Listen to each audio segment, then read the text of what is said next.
Picture yourself out and about, hungry and looking to find a bite to eat. So you head into a nearby restaurant and notice something different. And we mean something so different you can't help but give it a shot. Excited enough to try your unique meal, after one bite you're instantly in regret and wondering why in the world you thought this would be a good idea. This happens more often than you think when restaurants decide they want to think outside the box.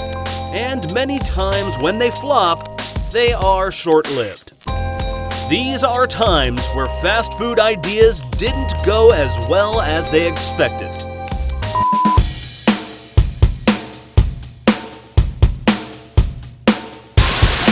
Spaghetti. McDonald's are all over the world, lined up in our streets in well over 100 countries. It's safe to say that McDonald's is one of the big dogs when it comes to the fast food game. And mostly everyone is aware that McDonald's is well known for their burgers, sandwiches, fries, and shakes. During the years, they chose to spice it up and give their customers a few different options other than your usual sandwich or hamburger. One of these options turned out to be the McSpaghetti. Sometime in the 1970s, McDonald's chose to add this Italian cuisine to their menu. The dish consists of spaghetti, which is a given, hence its name, and atop of the spaghetti is a sweet tomato sauce with cheese and slices of meat. And in some cases, you can even order a fried chicken drumstick to go on the side with it. So what exactly happened? The dish doesn't sound so bad. Well, unfortunately, people don't come to McDonald's for pasta. When people arrived at the restaurant, Americans especially, people headed straight for the burgers and everything else they're used to getting from the best-selling burger spot in America, leaving the McSpaghetti on the sidelines to collect the dust. McDonald's, noticing how much everyone didn't really care to have their new pasta dish, canceled it almost everywhere it was launched. But one area had a sweet spot for this dish and has loved it since it arrived. This place we are referring to would be the Philippines. The Philippines have made this spaghetti an all-time favorite, and for that, McDonald's continues to serve the McSpaghetti in the Philippines to this day. Speaking of cuisines that don't belong in certain restaurants, brings us to our second on this list. The Belle Beefer. Taco Bell, home of many Mexican-style dishes like tacos, burritos, nachos, and many others, wanted to see if they could give McDonald's and Burger King a run for their money. How you say? By making their own burger, the Belle Beefer. This burger, even though sometimes it resembles somewhat of a sloppy Joe, was made by Taco Bell to bring variety to their menu. 2 buns filled with ground beef, lettuce, tomato, grated cheese, onion, and mild sauce. While this was supposed to be a burger, it's kind of just a taco with buns instead of a taco shell. But we have to give A for effort. There was nothing generally wrong with the burger that was created. People just kind of overlooked it. To put it lightly, people came to Taco Bell for tacos and not burgers. Just how people go to McDonald's for burgers and not spaghetti. It seems you really gotta stay in your lane when it comes to your customers. The Chizza. The who? Well, it sounds like pizza, but it's actually the Chizza. So, what is that exactly? Well, one of the most popular fried chicken restaurants in the world, KFC, came out with the Chizza, which is a pizza laid out on top of a surface of fried chicken. All chicken, no crust, just as KFC describes it, is a piece of fried chicken which has all the toppings we love on our pizza laid out and cooked on a nice fillet of fried chicken. Usually on dinner night, you have to choose to order fried chicken or pizza, but I guess you can have both at the same time. Sounds like a fried chicken lover's dream come true, which it pretty much is. Some customers absolutely loved it, but some didn't.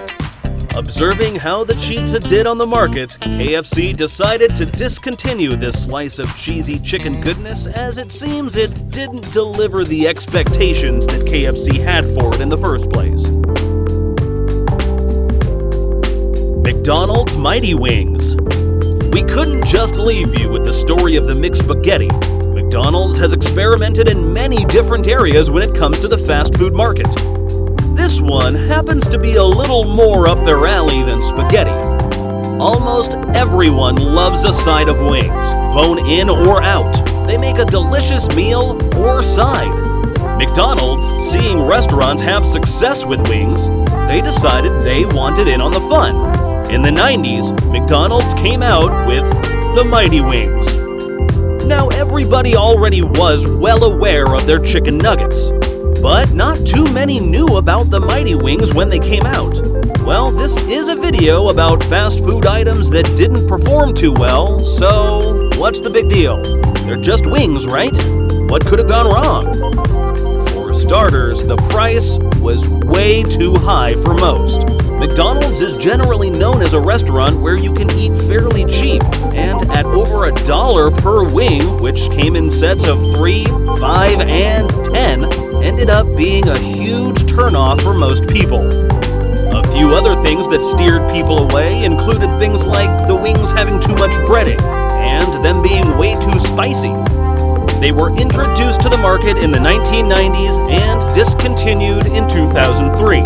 Surprisingly, McDonald's wanted to give the Mighty Wings a second chance in 2013. But just as the previous launch, it ended up being another colossal failure. McDonald's had to set the price of the wings to the floor in order to sell them, and they didn't turn back ever since. The Frescata. Frescata was a trademarked sandwich by Wendy's. And while it was said that Frescata doesn't actually mean anything else in other languages, it was viewed to have meant fresh by Wendy's. The Frescata was a deli sandwich that was made to try and take a little of the market away from the leading sandwich seller, Subway. Well, what's in the Frescata?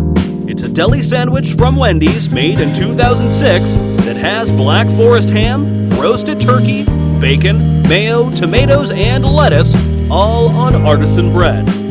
Well, what's the big deal? It just sounds like a sandwich, and a pretty delicious one, at least to us. What could have happened? Well, great things take time. These sandwiches became infamous for taking much longer than the usual burger takes to make at Wendy's. As customers became more and more impatient, people stopped buying the sandwich. The Frescata's time on the market was short-lived, as it was brought to the game in 2006 and was scrapped the following year in 2007. The KFC Double Down Dog. KFC came out with many variations to the Double Down, which is basically a sandwich with chicken used in place of the bread. The original Double Down from KFC was filled with bacon and cheese, which isn't too unusual of a combination. But the Double Down Dog is the same deal, but with a hot dog. Imagine a hot dog with 2 fried chicken fillets as bread. Sound appetizing? We're good, not to us. But if that sounded bad, wait until you hear what this comes with. Try some mayonnaise, ketchup, and cheese to top everything off. Many people took one look at this and weren't sure if this was worth risking a heart attack for. Double Downs from KFC come and go as limited edition meals, but we're unsure if KFC has decided to bring this variation of the sandwich back themselves. The Hula Burger from McDonald's. McDonald's back at it again? I mean, we told you they like to experiment. This time not with spaghetti or wings, but a pineapple burger. This was McDonald's first meatless alternative, and it appears they may have taken that just a little bit too literally. A regular bun with a pineapple patty instead of beef. And wait for it, cheese slices on the pineapple to make it even worse. Now, while this burger sounds pretty nuts, McDonald's did have its reasons when creating this product. The product was created for those who were Catholic who were participating in Lent, a 40-day period before the holiday of Easter. During this time, many people who are Catholic don't eat beef or pork. So McDonald's wanted to provide an alternative. But with the pineapple sandwich up for grabs, nobody reached. Most of the target market just looked towards the fillet of fish, which doesn't come in line with any of the terms of Lent. McDonald's made this fruity, cheesy sandwich sometime in the 1960s, but nobody was for it. Shortly after, it was scrapped, and McDonald's chose to move on to the next big idea. Pickle Os from Sonic. Sonic has always had a more unique menu than most restaurants, offering things that many would never think to add to their arsenal, despite all the crazy menu items seen thus far. Pickle Os was a side that was brought to Sonic's back in 1968. Forget fries, forget the onion rings, let's have fried pickles. Back in the 1960s, they did have a little popularity, but Sonic decided they just weren't keeping up with the fries. They took the deep-fried pickles off the menu, and shortly after, they decided it was time for a comeback in 2003. During the reintroduction, these battered covered pickles were discontinued faster than a toupee in a hurricane. Once Sonic realized it just wasn't working out, they decided it was curtains for the fried pickle, and that they would be gone for good this time. However, we hear that if you ask nicely, some locations might be willing to help you out. The Arbys Fish Sandwich. We mentioned the famous Filet-O-Fish sandwich from McDonald's earlier, right? Well, Arbys had something to say about that. Did they get their point across? Well, I guess they wouldn't be on this list if they did. Arbys is all about the meats, but this sandwich failed to deliver when it was released. Once customers were able to taste it, they complained it was tasteless, soggy, just unappealing in general. After a while of being unsuccessful, Arbys chose to leave this one on the sidelines. But they didn't quit the fight completely. Arbys recently decided to give the fish sandwich another go. Out on the market in the later years, it's new and improved and doesn't seem to have any backlash.